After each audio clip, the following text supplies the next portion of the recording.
Bueno, estamos en un nuevo programa de Abra Palabra. El otro día nos quedamos con ganas de saber un poquito más sobre cómo escribir un mail formal, porque seguro que muchos lo utilizan de forma habitual en sus trabajos, en su vida privada, y queremos conocer todos esos detalles que nos faltan y, como siempre, Michel Suñé, bienvenido.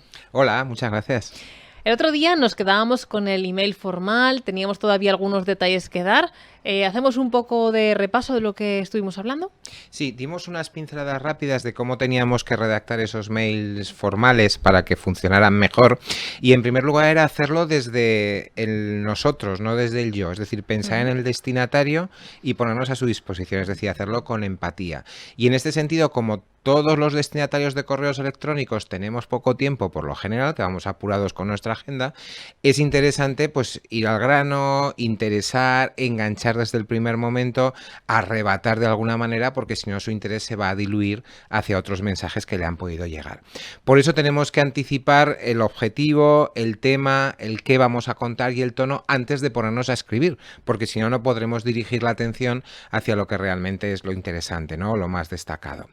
Nunca tenemos que responder en caliente, eso de que te llega una objeción de un cliente, una réplica de un compañero o una reprimenda del jefe, y inmediato pues desenfundas y el más rápido del oeste. Esto suele traer malas consecuencias. Es mejor esperar, dejarnos reposar, escribirlo con más calma y después lanzarlo con más serenidad. El asunto dijimos que era muy importante que fuera motivador, que fuera breve, que fuera al grano, emocional y que cautivara, porque es lo que seguro que van a leer de nuestro email y tiene que ser la llave para que después se metan a ver el contenido. Arrancamos con un saludo natural, desenfado, no tenemos que ser aquí Shakespeare para crear una entradilla que alucine, simplemente un estimado tal o cual y hacerlo de manera correcta. Y si es posible, nombrando al destinatario es más que suficiente. Haremos una introducción que centre y que al mismo tiempo sea motivadora, es decir, que indique de qué va el contenido y anime a seguir leyendo, porque eso tiene valor, tiene importancia para nuestro destinatario. Y en el mensaje, en el cuerpo de texto en sí, seremos pues economistas, es decir, reduciremos al máximo la palabra, iremos a lo esencial, siendo claros y precisos, por supuesto, pero sin meternos por las ramas y sin meternos en jardines que puedan pues hacer que el texto se pierda, el lector se pierda en el texto. Y siempre cerraremos con un cierre educado, un atentamente, un saludos, un buen día, seguimos en contacto con nuestro nombre y es importante que haya una firma donde estén nuestros datos. A veces mandamos correos sin querer que sean anónimos, pero en realidad lo que hacemos es que prácticamente lo sean, porque una persona que recibe, aunque nos conozca de toda la vida, si recibe nuestro correo y no sabe que es nuestro, pues necesita esos datos para poder asentar su respuesta. Y después de todo esto, es muy importante hacer una buena revisión de lo que hemos escrito.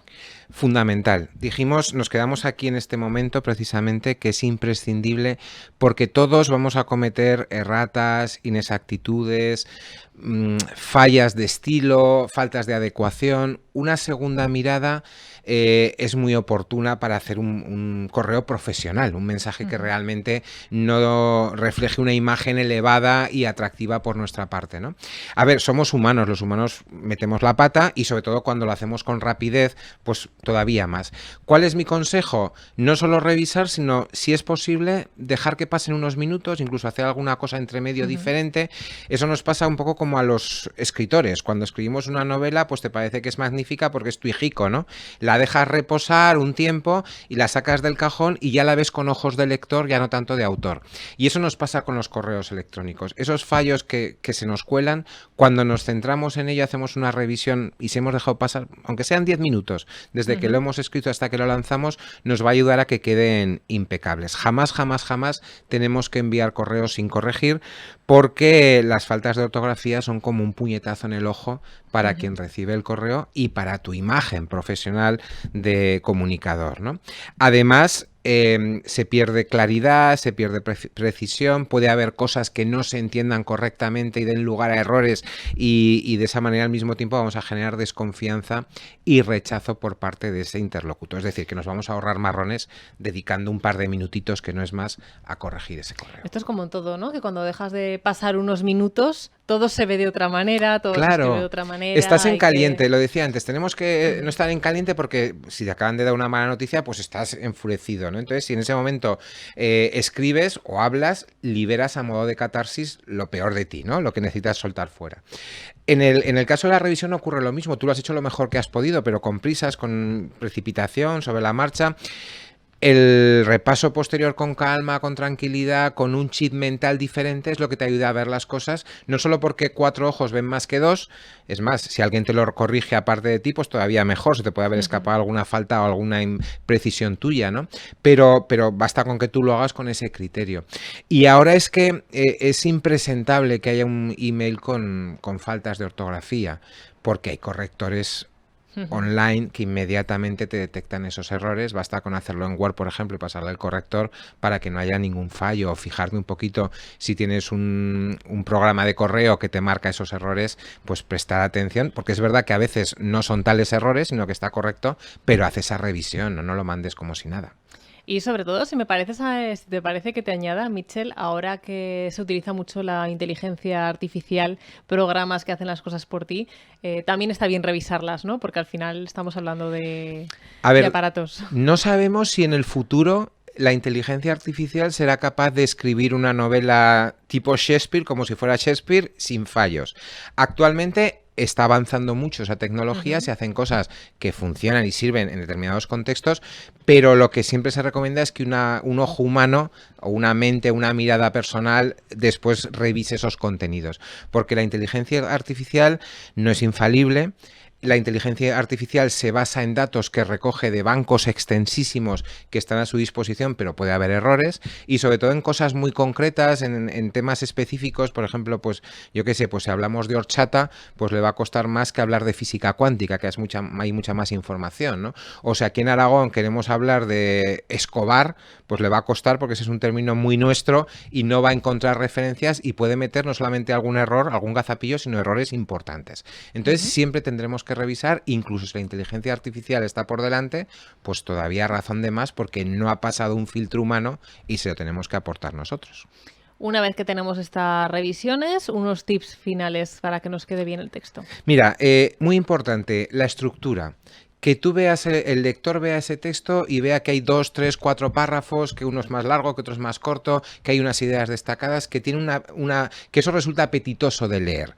Y eso es tan sencillo como meter separación entre los párrafos, que los párrafos no vayan de tirón. A ver, si a nosotros nos dan una novela que es una miniatura con 100 páginas, que no hay ni puntos aparte ni punto y seguido, no le metes mano nunca. Cuando ves un libro pues ilustrado, no estoy diciendo que tengamos que meter dibujos o fotos, que a veces puede venir bien, ¿no? Pero cuando lo ves con espacios, con márgenes, con buena letra amplia, que da gusto leerlo, que es legible, eso te apetece y te anima a hacerlo mucho más, ¿no? Entonces Ujú. tenemos que aprovechar, estructurar esos párrafos de manera que ya haya una apetencia de leer ese contenido, incluso unos niveles de lectura, es decir, que ya en un golpe de vista al siguiente punto que quería contaros, que son las negritas, pues si vemos 2 o 3 frases o palabras destacadas, yo ya me hago una idea más global de qué va ese contenido. Oye, pues están Ujú. hablando de este presupuesto o de este cliente o esta propuesta o esta iniciativa que se quedó en el limbo y ahora este compañero pues me la transmite, ¿no? Esas negritas, sin abusar de ellas, porque si ponemos a todo negrita, lo que destaca es lo que no lleva negrita, tenerlo en cuenta, entonces Ujú. hay que administrarlas dulcemente, pues en un par de párrafos, 3, 4 palabras como mucho, pero eso ayuda a que el lector se haga una idea y diga, va, pues esto me interesa, voy a leerlo cuanto antes, ¿no? Y le anima a hacerlo. También es importante ubicar una idea principal por párrafo.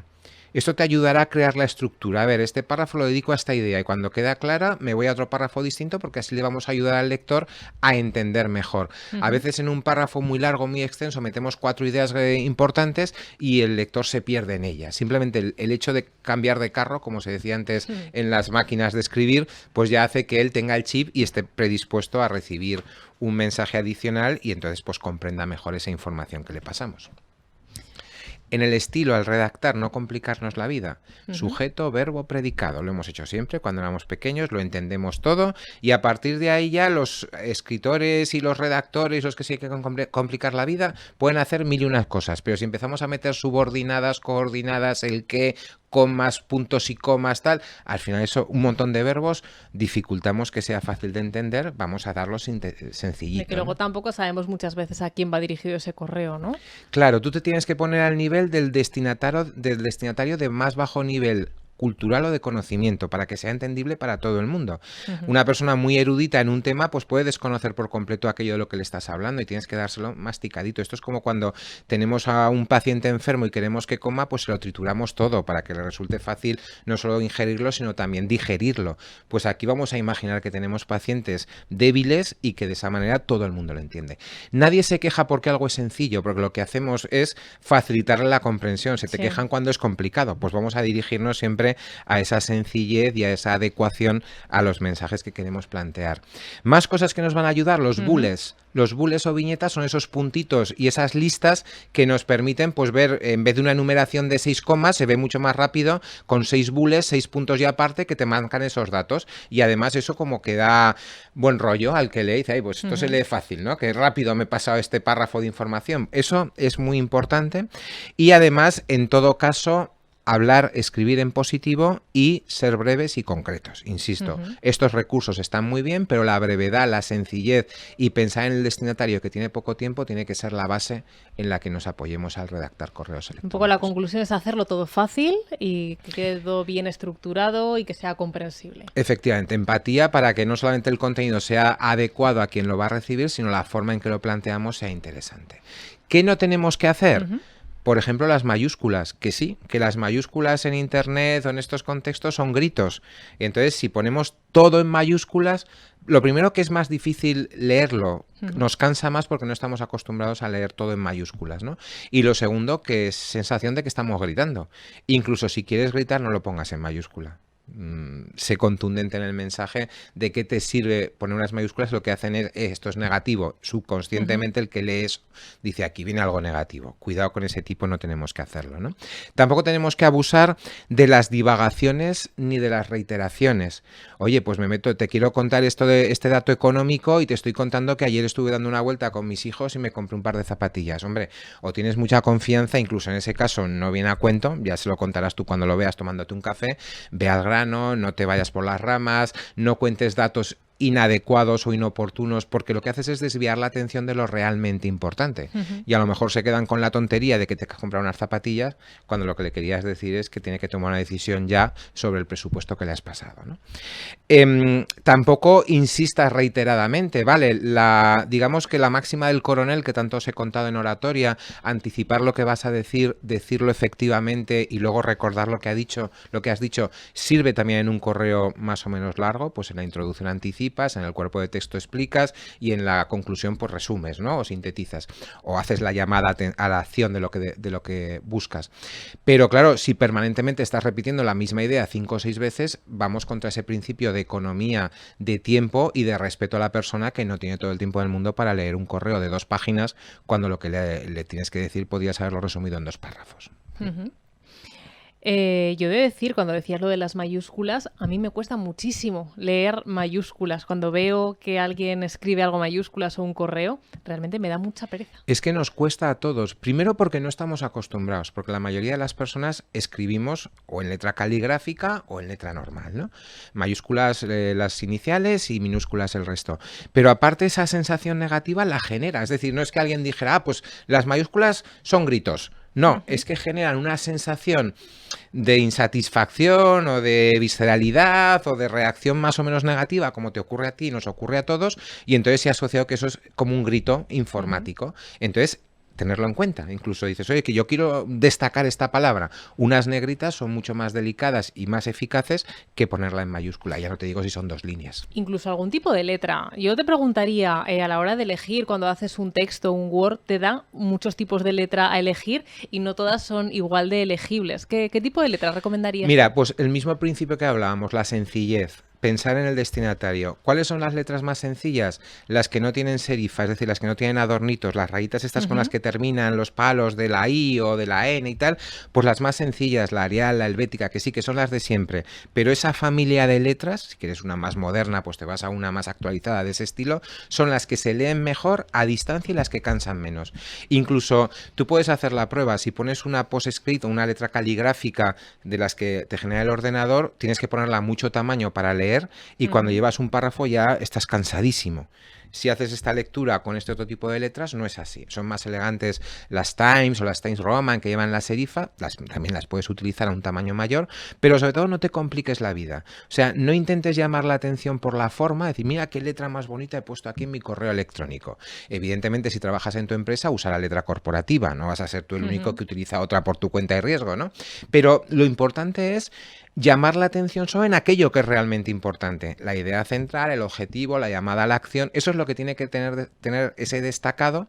Y tú decías, ¿podemos usar una letra distinta para destacar algo? Yo no mezclaría estilos, salvo, pues a lo mejor que estás haciendo un newsletter y hay un titular y un destacado, un ladillo o algo así. Podemos usar sin abusar algún color. Decir, oye, pues destaco esta frase en rojo como un nivel de destacado distinto a la negrita que estoy utilizando, pero vuelvo sin abusar. Si eso parece un mapa mundi, al final la vista se te va al colorido y no al mensaje, que es lo realmente importante. ¿Alguna cosa más que podamos evitar? Sí, rápidamente. He dicho ya no improvisar, intentar preparar el qué, el por qué y el estilo que voy a contar antes de ponerme a redactar. Huir del yoísmo y de la autosatisfacción. Voy a lucirme aquí. Lo que decíamos ahora con las letras. Que vea qué bien manejo el programa de diseño y me lo voy a currar aquí. No. Vete al mensaje con empatía y la autosatisfacción. ¿A qué me refiero? A decir, oye, me va a quedar como el Pepe y le voy a contar las 4 verdades. Pero si tú lo que buscas es que luego colabore en la iniciativa que tienes planteada, pues ese momento no es el de decirle las 4 verdades. Tienes que ser más diplomático, más sutil, tener mano izquierda e ir a la finalidad que buscas, ¿no? Y sobre todo, evitar las faltas de respeto y escupir ideas y frases, pues porque simplemente te viene a la cabeza. Esto se evita con lo que decíamos antes, la revisión. En esa revisión te vas a dar cuenta de esas impertinencias. Oye, esto no procede, pues esto que me aporta, pues bueno, lo quito. Pero siempre no en caliente, sino en función de lo que realmente buscas y con tranquilidad. Bueno, pues yo creo que ya tenemos todos los tips para poder escribir correctamente un email, así que Mitche Suñén, gracias por habernos acompañado hoy. A vosotros, hasta la próxima. Bueno, pues hasta aquí un nuevo programa de Abra Palabra. Tenemos ya todas las claves para poder escribir correctamente un mail de forma formal y que llegue muy bien a nuestro destinatario. Así que nos vemos en el próximo programa de Abra Palabra.